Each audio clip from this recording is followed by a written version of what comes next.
आप सुन रहे हैं अमर उजाला आवाज। नीति कथाएं दुखिया गाय। हस्तिनापुर में जुए का खेल हारने के बाद पांडव और द्रौपदी वनवास के लिए चले गए।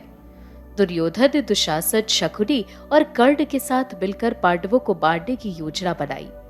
जैसे ही वो रथों पर चढ़कर पांडवों का वध करने निकले, तभी दिव्य दृष्टि से सब कुछ जानकर महर्षि वेदव्यास वहां आ गए। उन्होंने उन सबको रोक लिया।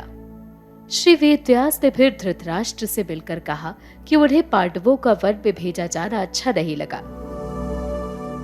धृतराष्ट्र ने कहा जुए का खेल उन्हें भी अच्छा नहीं लगता था और उनकी समझ से देव ने उन्हें खींचकर उनसे उनका आयोजन करवाया था।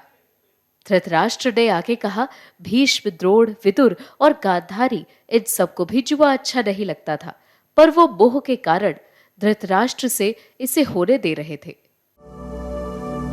वो बोले वो जानते थे दुर्योधन अज्ञानी है, पर पुत्र स्नेह के कारण वो उसे छोड़ नहीं सकते थे। श्री वेदव्यास ने उत्तर में कहा कि संसार में पुत्र से बढ़कर कुछ नहीं है। उन्होंने कहा, दिव्य गाय सुरभि ने इंद्र को आंसू गिराते हुए ये बात समझाई थी कि जिसके कारण इंद्र अन्य अर्थों से समृद्ध होने पर भी पुत्र से बढ़कर कुछ नहीं मानते थे। फिर महर्षि व्यास ने सुरभि और इंद्र के संवाद की महान और उत्तम कथा धृतराष्ट्र को सुनाई। बहुत पहले एक बार गायों की मां सुरभि स्वर्ग जाकर रोने लगी। इंद्र को उन पर दया आ गई। इंद्र ने पूछा, हे शुभे, आप क्यों रो रही हैं? स्वर्ग के वासियों का कुशल क्षेम तो है ना? अथवा मनुष्य और गायों में कुशल क्षेम है ना? आपका रोना कोई छोटी बात नहीं है। सुरभि ने कहा, देवों के राजा, मुझे आप सबका तो कोई गिराव नहीं दिखता है। मैं तो अपने पुत्र के लिए शोक कर रही हूं। हे कौशिक, इसी कारण से मैं रो रही हूं। इस नीच के सार को देखिए, ये दुर्बल और हल के भार से पीड़ित मेरे छोटे से बेटे को एक लंबे कोड़े से मार रहा है। हे देवराज, देखिए मेरे बेटे को यह आतुरता के साथ नीचे गिरा रहा है और किसान द्वारा पीटा जा रहा है। हे देवेंद्र, मैं दया के आवेश में आ गई हूं। मेरा मन घबरा रहा है। वहां मेरा एक बेटा तो बलवान है, वो भारी जुए को उठा सकता है। दूसरा निर्बल, निसास और दुबला पतला है। उसकी खिंची हुई नसें देख रहे हैं, वो बहुत कष्ट से भार उठा रहा है। हे वासव, मैं उसके लिए शोक कर रही हूँ। वो बार बार लंबे कोड़े से पीटा जा रहा है और बार बार चोट खा रहा है। देखिए वासव, वो भार नहीं उठा सकता है, इसीलिए मैं उसके लिए शोक से पीड़ित हूँ और बहुत दुखी हूँ। करुणा से युक्त होकर दोनों आंखों से आंसू बहाते हुए मैं बिलख रही हूँ। इंद्र ने कहा, हे सुंदर देवी, आपके सहस्त्रों बेटे जब पीड़ित हैं, तो आप केवल यहाँ एक ठाम पर एक बेटे को पीटे जाने पर क्यों करुणा से भरी जा रही है? सुरभि ने कहा, यद्यपि मेरे सहस्त्रों बेटे हैं, मेरी उन सबके प्रति समता है। हे शक्र, परंतु जो दुखी है और अच्छे हैं, ऐसे बेटों पर मेरी अधिक कृपा है। सुरभि के ऐसे बोल सुनकर इंद्र बहुत चकित हुए। तब से वो अपने पुत्र को अपने प्राणों से भी ज्यादा मानने लगे और उसी घड़ी में उसी ठाम पर भगवान इंद्र ने किसान के लिए अड़चल डालते हुए बहुत सा पानी बरसा दिया। कथा सुनाने के पीछे श्री वेदव्यास ने धृतराष्ट्र को समझाया कि सुरभि के ही जैसे कौरव और पांडव सभी उनके बेटे हैं।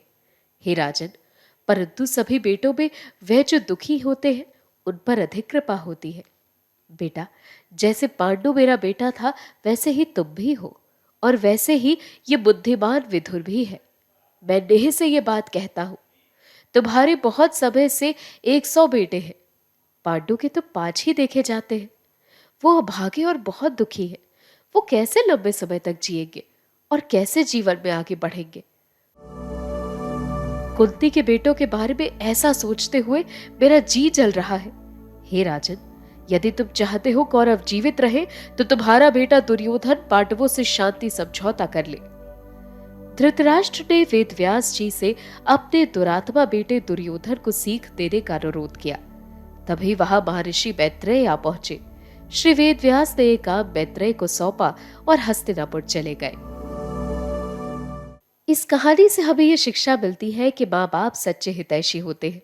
वो सदा ही अपने बच्चों का भला चाहते हैं। उनके मन में दुखी और अच्छे बच्चों के प्रति ज्यादा कृपा होती है।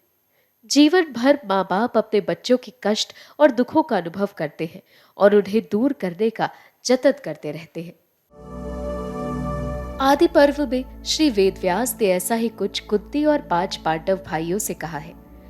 वारणावत के लाक्षागृह से बचकर कुंती और उनके बेटे तपस्वियों के भेष में कुछ समय तक वनों में घूमे।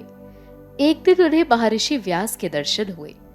एक चक्र नगरी की ओर बढ़ने का आदेश देने से पहले व्यास ने युधिष्ठिर और उनके भाइयों से कहा, इसमें कोई संदेह नहीं कि मेरे लिए धृतराष्ट्र के बेटे और तुम सब समान हो। फिर भी मनुष्य को भी दीन और छोटी संतान से ज्यादा स्नेह होता है। इस कारण से इस समय मेरा तुम लोगों पर अधिक स्नेह है। श्री वेद व्यास ने यही सीख धृतराष्ट्र को सुरभि और इंद्र की कथा सुनाकर दी थी।